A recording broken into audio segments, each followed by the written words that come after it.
Hello बच्चों, welcome back again. Hope so बच्चों आप सभी बच्चों की पढ़ाई बहुत अच्छे से चल रही होगी। रेगुलरिटी बहुत इंपॉर्टेंट है बच्चों, ध्यान में रखिएगा। एक भी दिन मिस नहीं करना है। पर्टिकुलर टाइम टेबल बनाइए और उसे फॉलो कीजिए। बोर्ड एग्जाम के लिए प्रिपरेशन कीजिए। चलिए कंटिन्यू करते हैं। Triangle chapter exercise 6.2 question number 7 and 8। चलिए आज डिस्कस करने वाले question number 7 and 8। Previous video में से इसके पहले के सारे क्वेश्चंस हम डिस्कस कर चुके हैं। बड़ा इंटरेस्टिंग क्वेश्चन है ये दोनों, थोड़ा मिलते जुलते भी है। तो देख लेते हैं आसान तरीके से इसका सॉल्यूशन किस तरीके मतलब फाइंड आउट कैसे करते हैं। ठीक है, चलिए question number 7। Prove that a line drawn through a mid point of one side of a triangle. Okay, पहले इतना पार्ट समझ लेते हैं। Prove that a line is drawn through midpoint of one side of triangle। मतलब कोई एक triangle ABC है, मान लेते हैं साइड AB का मिड पॉइंट D है और बोला क्या गया, a line is drawn through midpoint of one side of triangle। तो इसी साइड AB के मिड पॉइंट D में से एक लाइन हमने ड्रॉ किया है DE। Okay, a line is drawn through midpoint of one side of triangle, okay, parallel to another side। मतलब ये जो लाइन D मिड पॉइंट जो कि AB का है, इसमें से लाइन ड्रॉ किए, पैरेलल टू अनदर साइड मान लेते BC है। मतलब D मिड पॉइंट में से एक लाइन ड्रॉ की हमने एंड पैरेलल टू BC है। Okay, parallel to another side, bisect the third side. क्या प्रूफ करना है? ये प्रूफ करना है, bisect the third side. Okay, कोई एक लाइन किसी एक साइड के मिड पॉइंट से अगर पास होती है and parallel to other side, okay, D is a mid point of A B, इसमें से लाइन पास हो रही है, पैरेलल टू बी सी है, parallel to third sorry bisect the third side, AC को ये बाइसेक्ट करती है, ये प्रूफ करना है। गिवन क्या है? मिड पॉइंट में से ये पास हो रही है, पैरेलल टू BC है, ये दो गिवन पॉइंट है। ओके, ध्यान में रखिएगा, two things are given, line passes through mid point and parallel to BC। और प्रूफ क्या करना है? Bisect the third side AC। Bisect का मतलब AC को ये टू इक्वल पार्ट में डिवाइड करेगी, मतलब हमें प्रूफ करना है AE is equal to EC। Solution देखिए कैसे लिखेंगे इसका।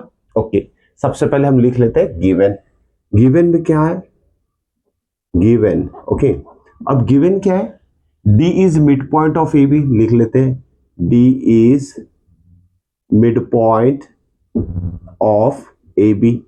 Okay, DE is parallel to BC, साथ में हम लिख लेंगे DE is parallel to BC। ये दो गिवन है। टू प्रूफ क्या प्रूफ करना है हमें? AE is equal to EC। AE is equal to EC proof करना है। जब ये दोनों इक्वल आएंगे इसका मतलब DE AC को बाइसेक्ट करेगा, ऐसे हम बोल सकते हैं। ओके, चलिए सॉल्यूशन लिखते हैं इसका। अब देखिए सॉल्यूशन में प्रूफ लिखते हैं इसका। प्रूफ कैसे करेंगे? अब देखिए D is a mid point of AB और साथ में D इज पैरेलल टू क्या है? BC है। ठीक है, D अगर मिड पॉइंट है AB का और DE पैरेलल टू BC है, और हमें पता है BPT क्या होता है? When a line is drawn to a given triangle parallel to one of the side of the triangle, bisect the other, divide the other two side into equal ratio। ये BPT है हमारे पास। ठीक है, लेकिन सबसे पहले देखिए यहां क्या लिखेंगे हम? In triangle ABC। ओके, सबसे पहले गिवन का यूज करेंगे हम। DE is parallel to BC, यहां गिवन लिख लेना है। ओके, देन BPT अप्लाई कीजिए। By BPT basic proportionality theorem क्या होता है? जब ये लाइन इससे पैरेलल रहेगी तो ये दोनों साइड का रेशियो इक्वल रहेगा। AD upon DB is equal to AE upon EC। Okay, इसी को मतलब यही BPT है, statement for the basic proportionality theorem के हिसाब से हम दोनों रेशियो इक्वल लिखेंगे। ठीक है, यहां BPT से क्या लिख सकते हैं हम? AD upon DB AD upon DB is equal to AE upon EC। ठीक है, बाय BPT यूज करके दोनों रेशो हमने इक्वल ले लिया है। अब देखिए बच्चों, D is the mid point of AB, इसका मतलब ये होता है AD is equal to DB हो जाएगा, राइट। AD और DB इक्वल क्यों होगा, क्योंकि D जो है ना AB का मिड पॉइंट है, तो ये साइड और ये साइड इक्वल हो जाएगी। ठीक है, यहां लिखेंगे हम, okay. Also what, AD is equal to DB, या रीजन लिखना भूलना नहीं है। D is mid point of AB, इसलिए हमने दोनों को इक्वल लिख लिया। ओके, ध्यान में रखिएगा, किसी साइड का मिड पॉइंट क्या करता है, उस साइड के टू इक्वल पार्ट कर देता है। ठीक है, मतलब इसकी जो लेंथ रहेगी ना, सेम इसकी भी उतनी ही लेंथ रहेगी, तो दोनों इक्वल हो जाएंगे। अब दोनों इक्वल हो जाएंगे तो यहां देखिए AD अपॉन DB है और दोनों इक्वल है, तो दोनों कैंसल आउट हो जाएगा। ठीक है, तो उसके बाद क्या करेंगे हम, या तो फिर हम ऐसे भी लिख सकते हैं AD upon DB is equal to 1, इसे इधर ला लीजिए आप, यहां 1 ले लीजिए। Okay, AD upon DB is equal to कितना हो जाएगा, 1 हो जाएगा। मतलब ये जो आपका रेशियो है लेफ्ट हैंड साइड, इसकी वैल्यू हो जाएगी 1। ओके, तो चलिए आगे का पार्ट लिख लेते हैं। इसे मान लेते हैं इक्वेशन नंबर 1, तो इक्वेशन 1 इंप्लाइज क्या हो जाएगा, लेफ्ट हैंड साइड 1 है, तो 1 इज इक्वल टू हम लिखेंगे AE upon EC, AE upon EC। EC denominator में इधर जाकर मल्टीप्लाई हो जाएगा 1 से, तो EC इंटू 1 क्या आ जाएगा, EC is equal to AE। ठीक है, देखिए EC is equal to AE हमने ला लिया, प्रूफ कर लिया है। इससे हम क्या स्टेटमेंट लिख सकते हैं, जब ये दोनों पार्ट इक्वल आ चुका है तो हम ऐसे लिखेंगे E is mid point of AC, या फिर हमें जो प्रूफ करना है, it bisect the third side, हम लिखेंगे DE, therefore DE bisect AC। Okay, DE bisect AC। Okay, तो जो भी रिक्वायर्ड टर्म था प्रूफ करने का, हमने प्रूफ कर चुके हैं। इसमें ध्यान में रखिएगा, इजी क्वेश्चन है लेकिन इंटरेस्टिंग है।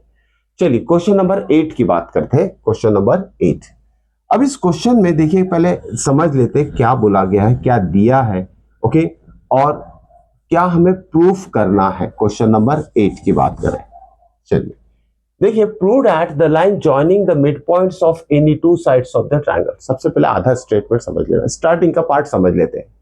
Prove that the line joining the mid points of any two sides of a triangle. अब देखिए ना, सेम टाइप का फिगर बनेगा जो कि क्वेश्चन नंबर 7 में बना है।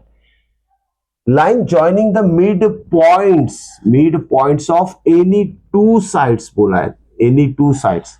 ओके, तो यहां देखिए सेम फिगर यूज करेंगे, AB और AC ये दो साइड होगी ट्रायंगल ABC की, और D और E क्या है, D is a mid point of AB, E is a mid point of AC। ठीक है, D is mid point of AB, E is mid point of AC। इस दोनों मिड पॉइंट में से लाइन जो हमें पास करना है, okay, a line joining the mid points of two sides of triangle parallel to third side. जब इस मिड पॉइंट में से हम एक लाइन ड्रॉ करेंगे, a line passes through the mid points of any two sides of a triangle parallel to third side, मतलब हमें proof करना है कि D is parallel to BC। ओके, दिया क्या है, एक लाइन जो कि मिड पॉइंट ऑफ कोई भी दो साइड में से पास हो रही है, और प्रूफ करना है वो लाइन थर्ड साइड को पैरेलल रहेगी। तो चलिए गिवन लिख लेते हैं इसका। गिवन क्या दिया इसमें, D is mid point of AB, D is mid point of AB, और साथ में E is mid point of AC। ठीक है, ये गिवन है।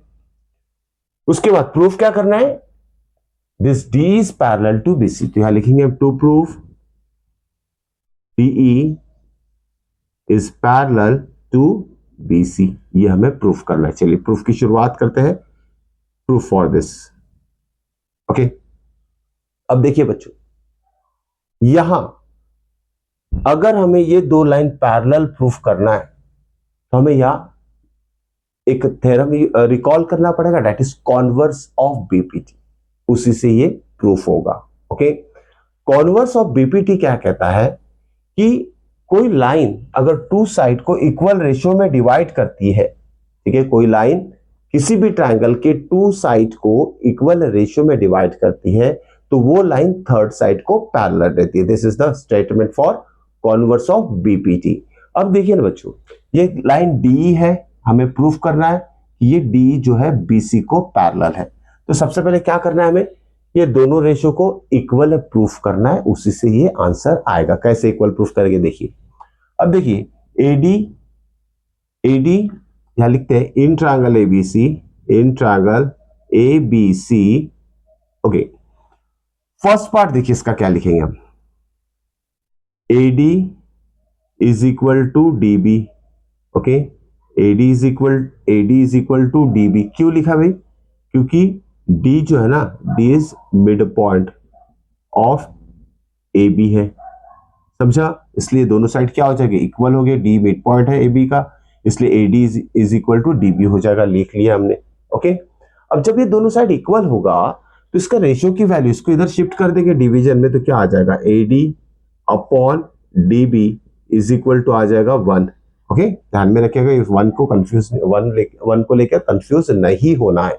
क्यों नहीं होना है, क्योंकि देखिए ना, आप जब यहाँ इसे शिफ्ट करोगे डिनोमिनेटर तो आप बोलोगे यहाँ तो कुछ टर्म रहेगा नहीं, रहेगा 1 रहेगा, क्योंकि देखिए अगर 1 लिखेंगे हम तभी जाके db इंटू 1 ये वाला टर्म, ये स्टेप आएगी। तो आपको लिखना है ratio is equal to 1। Equation number 1 दे देते हैं इसे, ठीक है, इक्वेशन नंबर 1। अब ये हो गया साइड ए बी के लिए, वैसे ही साइड ए सी के लिए हम लिखेंगे, क्या लिखेंगे हम, A E also A E is equal to E C. इसके लिए रीजन लिखना है, E is mid point of A C, ठीक है, E is mid point of A C. अब ये दोनों साइड भी इक्वल हो गई, देखिए E is mid point of A C, इसलिए A E is equal to A C. फिर से क्या होगा, इसका भी रेशियो की वैल्यू कितनी आएगी, 1, A E upon E C is equal to 1 लिख लीजिए, इक्वेशन नंबर 2, ठीक है, इक्वेशन नंबर 2। अब देखिए हमें चेक करना है इक्वेशन 1 और 2 को, दोनों का राइट हैंड साइड इक्वल है, राइट, दोनों का राइट हैंड साइड इक्वल है, इसलिए लेफ्ट हैंड साइड भी इक्वल रहेगा। फ्रॉम इक्वेशन 1 एंड 2 यहां लिखते हैं सॉल्यूशन, फ्रॉम 1 एंड 2 क्या होगा, आरएचएस इक्वल है इसलिए एलएचएस भी इक्वल रहेगा। तो AD upon DB is equal to AE upon EC, ठीक है। देखिए रेशियो इक्वल प्रूफ कर लिया हमने, दो साइड का ट्रायंगल एबीसी के दो साइड एबी और एसी की जो रेशियो है AD upon DB is equal to AE upon EC हमने इक्वल प्रूफ कर लिया है। इसके बाद की स्टेप क्या लिखना है हमें, अब जैसे कि हमें पता है कॉन्वर्स ऑफ बीपीटी क्या होता है, जब किसी ट्रायंगल के दो साइड्स का रेशियो कोई लाइन किसी लाइन की वजह से, ठीक है, if D divide this two sides into equal ratio then that line is parallel to third side, ठीक है। तो यहां आगे के स्टेप में क्या लिखेंगे हम, by converse of BPT, by converse of BPT, बस इतना लिखना आपको, ये रिजल्ट देना जरूरी है। क्या हो जाएगा, ये दोनों रेशियो इक्वल है इसलिए ये दोनों लाइन पैरेलल हो जाएगी, DE is parallel to BC, it's over. Okay, इस तरीके से हमारा जो प्रूफ था, जो कि एक लाइन किसी ट्रायंगल के दो साइड के मिड पॉइंट में से पास हो रही है तो वो थर्ड साइड को पैरेलल रहेगी, सो इसी। ओके, स्टेप्स याद में रखिएगा। ओके, सारी इक्वेशन 1, 2 और उसका यूज करके आपको रेशियो इक्वल प्रूफ करना है, उसके ऊपर से बाय कन्वर्स ऑफ बीपीटी से ये पैरेलल प्रूफ हो जाएगा। ओके, होप सो बच्चों ये क्वेश्चन आज के जो है आपको समझ में आ चुके होंगे। समझ में आए तो एक लाइक जरूर कीजिएगा और चैनल को सब्सक्राइब करना नहीं भूलना है, साथ में अपने फ्रेंड्स के साथ शेयर जरूर करिएगा। मिलते हैं नेक्स्ट इंपॉर्टेंट क्वेश्चन के साथ नेक्स्ट वीडियो में। Till then good.